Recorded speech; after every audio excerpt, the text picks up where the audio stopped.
大家好，今次帶大家嚟到葡萄牙嘅波爾圖杜羅河河邊，陽光灑喺河面上，水面閃住銀色光芒，成個景致靚到好似一幅畫咁。遠處不時傳嚟小船划水嘅聲音，空氣中夾雜住河水同新鮮出爐麵包嘅香氣，真係令人心曠神怡。遠處就喺路易一世大橋，我哋可以從另一個角度欣賞呢座宏偉鐵橋係工程學同美學嘅結晶。路易一世大橋將城市一分為二，左岸係歷史悠久嘅波爾圖老城區，右岸就係以波特酒較聞名嘅加亞新城。而我身處就喺加亞新城，兩岸風景各具特色，但同樣充滿活力同美食。專門沿住杜羅河兩岸漫遊，探索呢度嘅建築特色、歷史文化、小攤檔、餐飲同藝術表演。我親身行雲咗河兩岸，為大家發掘咗唔少正嘢，而家就同大家分享下我嘅心得同體驗啦。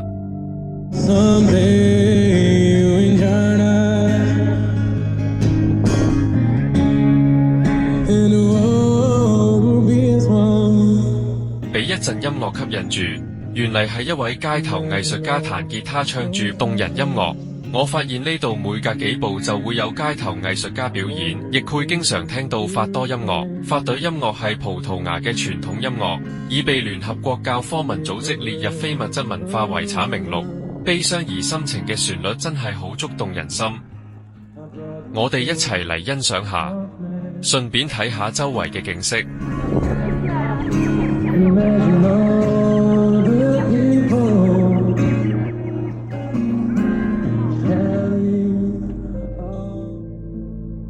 抬頭望去頭頂上嘅纜車，亦喺波爾圖一大亮點。雖然行程短暫，但係佢提供咗一個獨特嘅視覺，讓我哋可以從高空欣賞呢個美麗城市嘅全景。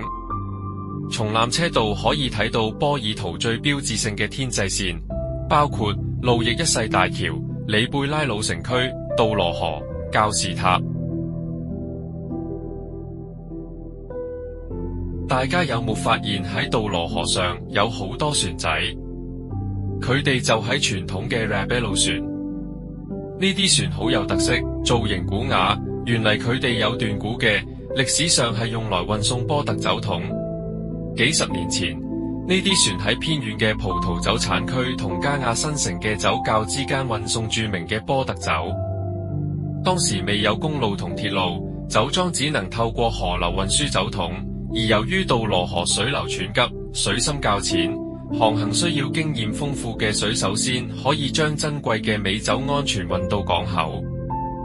隨住鐵路建成，據說呢啲船隻最後一次運輸波特酒係喺1964年。而家佢哋主要用作觀光，睇下有幾隻船上都仲裝住啲酒桶，彷彿可以感受到當年嘅歷史氛圍。杜羅河上除咗傳統嘅 Rebelo 船，仲有觀光帆船，一杯波特酒，一邊品酒一邊欣賞風景。河邊嘅小攤販就係杜羅河亦喺靈魂最生動嘅展現。我沿住河岸慢慢行，發現咗好多充滿特色嘅小攤檔，每檔都有自己獨特嘅故事同產品。好多賣當地手工藝品同紀念品嘅攤檔。好似呢家買手工掛飾，好靚好特別，都喺葡萄牙特色圖案。一個掛飾5歐，你會唔會買呢？呢家賣手工皮具，有皮帶、銀包、手袋，各種皮革小物同飾品。老闆話依然堅持用手工方法製作，甚至可以定製。呢個攤檔售賣嘅明信片，每張明信片背後都有佢獨特嘅故事同視覺。明信片文化展現咗波爾圖最真實、最靚嘅一面。明信片上都喺波爾圖嘅經典風景，認真啲睇，原嚟仲有手繪明信片，手繪更有藝術感。我特別中意水彩風格嘅，能夠柔和咁展現波爾圖嘅浪漫氛圍。相比起即影即有嘅數碼相，明信片經過精心挑選同設計，承載住更多情感同意義。沿路仲有好多各式各樣嘅攤檔，行攰咗，可以去旁邊試唔同類型嘅餐廳，每間都有獨特嘅風景同美食。天氣咁好，大多數人都會選擇戶外用餐，安靜嘅室外用餐空間，可以完全沉浸喺大自然中，一邊食飯一邊感受葡萄牙文化。我相信呢度夜晚更加熱鬧，大家都會喺度一邊品嘗美酒，一邊閒聊。喺波爾圖除咗杜羅河畔呢個小攤檔集市外，一定要提Mercado del Bohil呢個超過100年歷史嘅傳統市場。雖然佢唔係正正位於杜羅河邊，但距離河畔只係幾步之遙，係當地人同遊客必到嘅掃貨熱點。大家有時間嘅話，一定要去體驗一下。Mercado del Bohil呢個市場自19世紀就開始營業，一直係波爾圖嘅美食中心。雖然隨住連鎖超市嘅興起，市場曾經面臨困境，但係佢依然保持住濃厚嘅歷史氛圍同傳統特色。又有一名街頭藝人喺度彈奏住吉他，真係行幾步就見到一個。呢種氛圍好浪漫好諧意。右手邊有一檔售賣布藝手工，我哋一齊過去睇下先。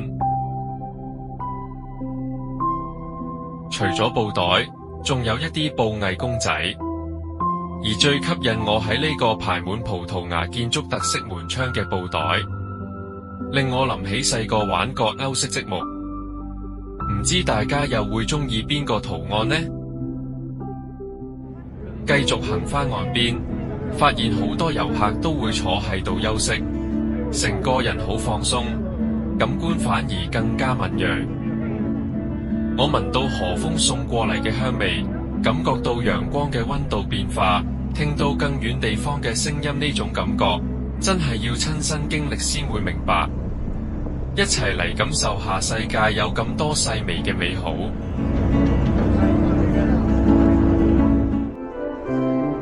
離開杜羅河集市，我特登揾咗呢間有藝術家彈奏風琴嘅酒鋪，一邊品酒一邊享受音樂，仲可以品嘗佢哋店好出名嘅鱈魚蛋糕。其實喺波爾圖，好多酒鋪同酒窖都會邀請藝術家現場演奏風琴。呢種將美酒同音樂結合嘅文化，真係好有特色。風琴師喺度彈奏法隊音樂，暖色調嘅燈光、悠揚嘅音樂、復古嘅內飾裝修、醇厚嘅波特酒，仲做咗2面高高嘅書櫃，成個體驗真係令人難忘。一齊嚟聽住藝術家風琴演奏，一邊慢慢欣賞下呢間酒鋪。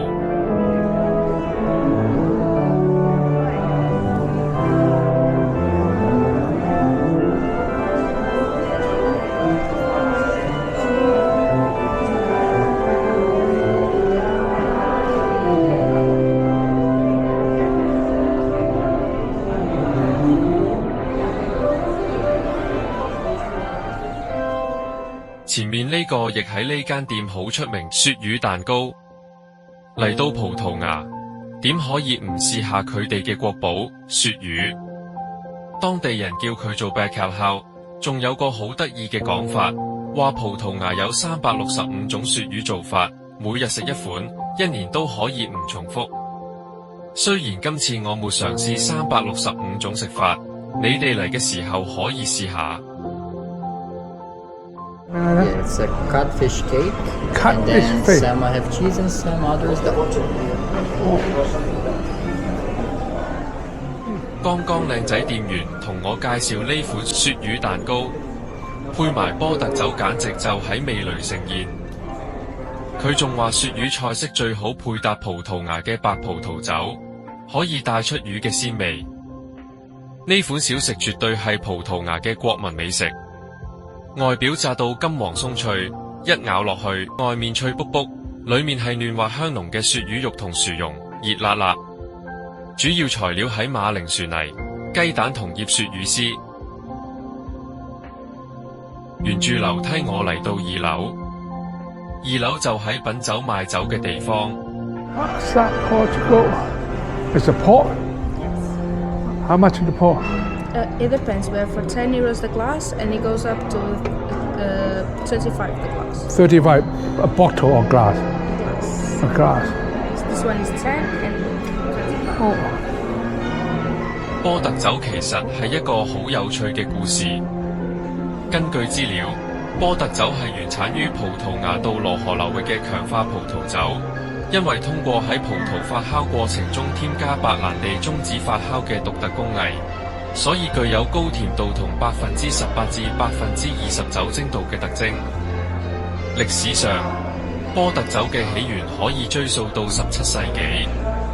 當時英國商人為咗解決海運變質問題，就改良出加強營釀造工藝，奠定咗現代波爾圖酒嘅基礎。呢個就係點解你會見到好多波特酒品牌都有英文名嘅原因。二樓都係俾大家品酒，高高嘅紅色皮質靠背，盡顯高貴。咁樣坐住品酒都幾特別。離開酒鋪，我嚟到一間以沙丁魚罐頭為主題嘅特色主題店 The Portuguese Sardine。我一踏入 The Portuguese Sardine， 即刻被眼前嘅景象震撼到。成間店好似一個沙丁魚罐頭博物館咁，五顏六色、設計精美嘅沙丁魚罐頭整齊咁排列喺架上面，每一個罐頭都好似一件藝術品咁，令人目不暇給。呢度係沙丁魚罐頭嘅藝術世界，葡萄牙人真係將沙丁魚罐頭提升到另一個層次，唔單止係食物，更加係藝術品同收藏品。你睇下極具藝術感嘅罐頭包裝，好多沙丁魚罐頭都會標示年份，好似紅酒咁。空氣中飄揚住淡淡嘅海水味同橄欖油香，混合住店內木架嘅天然氣味，成個氛圍令人彷如置身於一個充滿葡萄牙風情嘅海邊小鎮。沙丁魚罐頭唔單止係食物，更加係文化同傳統嘅象徵。沙丁魚罐頭業曾經係葡萄牙經濟嘅重要支柱，特別係喺20世紀初期，可以話係沙丁魚銷售嘅黃金時代。You also want to try crevetki?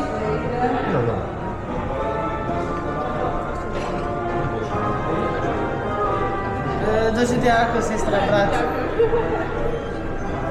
Can I have a try? Sure. You have codfish, sardines, or shrimps, spicy. Sardine. Sardines? The sardines is with mustard. Huh? Mustard. Master. Okay?